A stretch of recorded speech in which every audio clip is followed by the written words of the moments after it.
존경하고 사랑하는 우리 구독자 여러분 반갑습니다. 천만전자입니다. 여러분의 멘탈 전도사. 이번 시간에 여러분들 그 삼성전자를 떠나서 오늘은 한번 여러분들의 멘탈 관리 차원에서 한번 이야기를 들려드리려고 하는데, 재미있는 분이 있습니다. 사진 속에 있는 분, 우리 존리, 일명 존봉준이라고 하죠. 존봉준, 동학개비의 그 앞장선 분이신다고 하는데, 그 존봉준, 존리에 대해서 한번 간단하게 이야기를 한번 들려볼게요. 이분이 그래도 뭐 나름대로 주식에 대한 그 붐과 투자를 해야 한다고 이렇게 뭔가 나름대로 좋은 분위기를 만드는 분 많이 맞아요. 투자의 붐, 주식을 해야 한다. 어릴 때부터 해라. 하여튼 좋은 이야기들을 많이 했고, 금융 문맹을 탈출해야 한다. 이제 그런 쪽에서 나름대로 열심히 활동을 하시더라고요. 근데 이분이 하신 말 중에 가장 또 기억에 남는 게 그거예요. 타이밍을 맞출 수 있다는 착각을 버려라. 타이밍을 맞출 수 있다는 착각을 버려야 한다. 그거만은 어느 정도 공감이 하는 것 같습니다. 그리고 또 이런 얘기를 해요. 시장은 겸손하게 접근해야 한다. 투자 타이밍을 맞출 수 있다는 착각을 여러분들은 버려야 해요. 가격을 맞추는 게 주식 투자가 아니다. 그죠? 그 시간에 개별 종목에 대한 공부를 하는 게 더 낫다. 이런 이야기들을 언급을 해요. 저는 그렇습니다. 겸손하게 접근해야 한다는 말이 좀 많이 와닿는 것 같습니다. 일단은 이분은 이제 동학개미들의 뭐 정신적인 지주로 많이 불리기도 하고 언급되기도 하는 분이에요. 보니까 1990년대 스커더 스티븐스 앤드 크락이라는 게 있어요. 거기서 이제 코리아 펀드를 운용했던 그 월가의 스타 펀드 매니저 출신인 우리 존리 아저씨. 2018년부터 경제 독립이라는 문구가 적힌 버스를 타고 다녀요, 지금. 그 전국을 돌아다니면서 금융 교육을 하고 있다. 뭐 그런 이야기들을 하고 있고, 특히 투자에 무관심한 이들에게 차와 집에 집착하지 말아라. 커피 사 먹을 돈으로 주식을 사라고 외치는 것이 그분의 주된 내용이에요. 근데 저는 요즘 뭐 집에는 집착하고 싶습니다. 근데 집은 하나 있어야 돼, 제대로 된 집. 하여튼 그래요. 차와 집에 집착하지 말고 커피 사 먹을 돈 있으면 주식 사라. 그가 늘 강조하는 장기 투자를 대한민국 금융교육에 이제 하고 있는 셈이죠. 일단은 장기 투자가 언젠가는 빛을 보듯 존리의 그 꾸준한 쓴소리도 지난해 이제 진가를 좀 발휘하긴 했어요. 코로나19 팬데믹으로 이제 각종 지수가 막 곤두박질 쳤어요. 그죠? 막 지금 밑으로 내려갔는데, 이때 곤두박 칠 때 이제 패닉장에서 대다수 전문가는 현금을 챙길 때라고 조언했어요. 현금을 챙겨라! 했는데, 존리 대표는 가격 부담이 없으니까 좋은 주식을 살 때다. 이제 그런 이야기를 했죠. 이후 주가가 막 고공행진하면서 결과적으로 뭐 그의 선택이 옳았다. 그리고 동학대장이죠. 동학대장. 존봉준. 그 존리, 전봉준이라는 그런 합성어인데, 일종 그런 별칭을 얻은 이유기도 하는 거예요. 일단은 1년 새 코스피 지수는 껑충 뛰어 올라가지고 이제 3000피 시대를 열었습니다.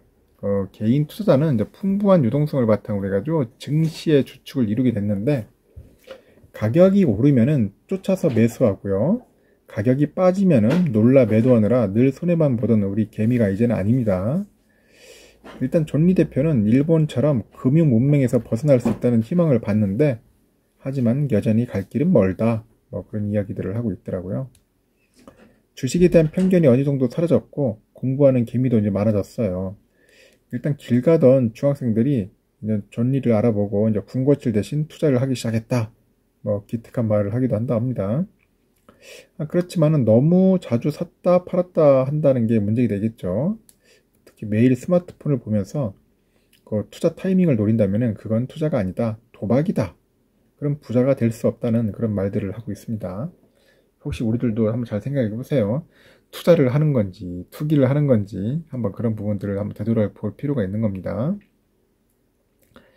존리 대표가 말하는 그 투자의 원칙은 명확해요.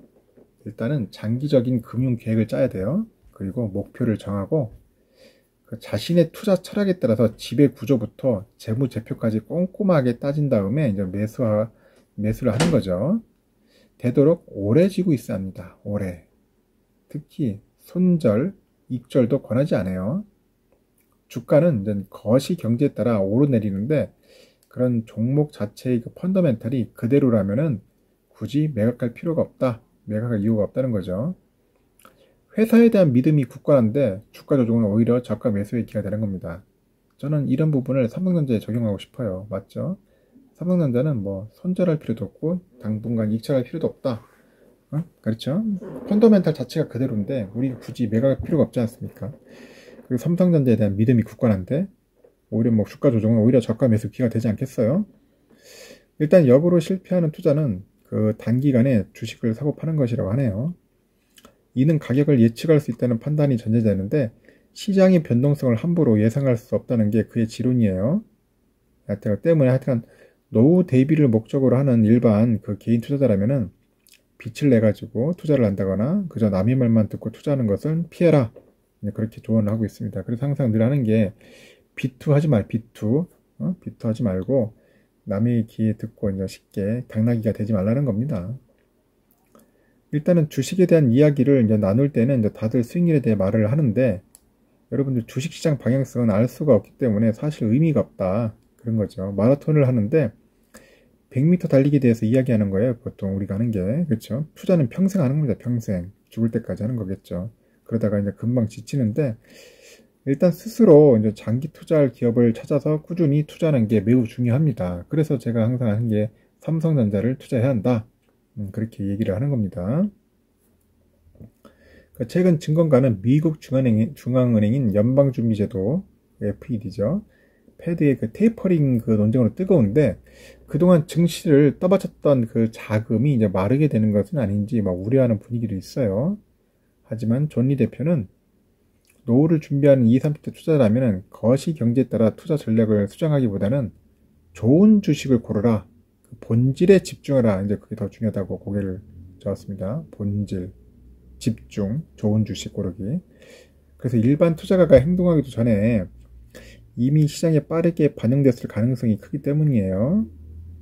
무엇보다도 지네처럼 모든 주식이 떨어지더라도 당초 그 펀더멘탈이 탄탄한 주식을 샀다면 언젠가는 제 가격을 되찾을 가능성이 높다. 그런 이유가 있는 겁니다. 그래서 인내와 철학이 투자자를 부자로 만들어준다고 늘 강조해요. 저도 항상 하지 않습니까? 자기만의 철학이 있어야 돼요. 끈기, 인내, 존버가 있어야 한다는 거죠. 누구나 알고 있지만은 꾸준히 실천하기가 어려운 말이기도 한데 하여튼 최근에 열풍처럼 번진 공모주, 뭐 가상화폐 이런 것은 부자 되기하고 거리가 좀 먼 투자처라 지적을 하고 있죠. 거액의 증거금으로 청약하는 것은 아니라면은 균등배정으로 한 주를 받아서 금방 내다 파는데 그칠 뿐이죠. 현재 사실상 수급에 따라 결정되는 그 가격이 결정되는 비트코인은 내재 가치가 있다고 판단하기는 아직 이르다. 이번은 이렇게 얘기를 하네요. 일단은 이번은 또 그 개인형 퇴직연금에 관련돼서도 투자에 나서는 방법을 제안을 하는데 여유 자금이 없는 20, 30대가 빚 없이 장기 투자를 할 수 있는 방법 중 하나라고 하네요. 금융상품을 고를 때는 투자 설명서하고 운용보호서를 꼼꼼하게 살펴서 회전율 그리고 운용사의 전략과 총 보수를 살펴보라고 합니다. 원금 보장형 상품은 되도록 지양해라. 저금리 기조가 지속되는 만큼 수익률을 내기 힘들기 때문이라고 하죠. 일단 처음에는 보잘것없다고 생각해도 시간이 지나면 그 효과를 절감하는 것이 복리 효과죠. 복리 효과. 그래서 7이 법칙 중요합니다. 이 복리로 자산이 2배 되는 시점이 언제인지 가늠할 수 있는 계산법인데 1억 원의 자금으로 매년 6%의 수익률을 올린다면 2억 원으로 불어나는 데 걸리는 시간이 12년이에요.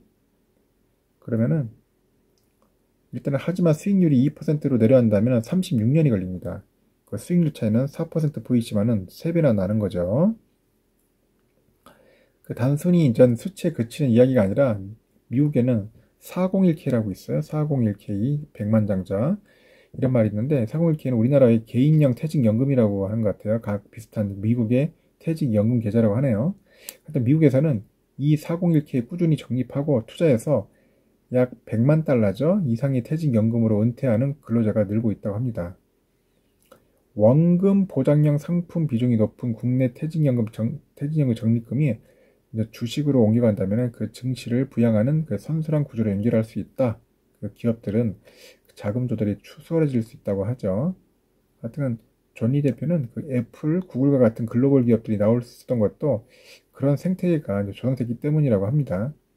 그래서 뭐 퇴직연금에 대한 관심이 높아지고 주식 비중이 늘어난다면 충분히 미국처럼 될 수 있다. 그렇게 얘기를 하고 있네요. 일단은 뭐 좋은 이야기들을 많이 해주고 있는데, 일단 여러분들 봤을 때는 제가 중요한 건 그거 같아요. 인내와 철학이 중요하다. 여러분들 스스로가 인내의 철학에 대해서 한번 다시 생각해보는 그런 주말이 되었으면 좋겠습니다. 그리고 항상 우리가 문제가 뭐냐면 단타적에서 벗어나야 하고요. 그것만 잘 지켜주면은 우리도 충분히 존리 아저씨처럼 부자가 될 수 있지 않겠나 하는 생각이 듭니다. 이번 시간은 3교시 이렇게 마치겠습니다. 편안한 휴일 보내시고요. 다음 시간에 뵙도록 할게요.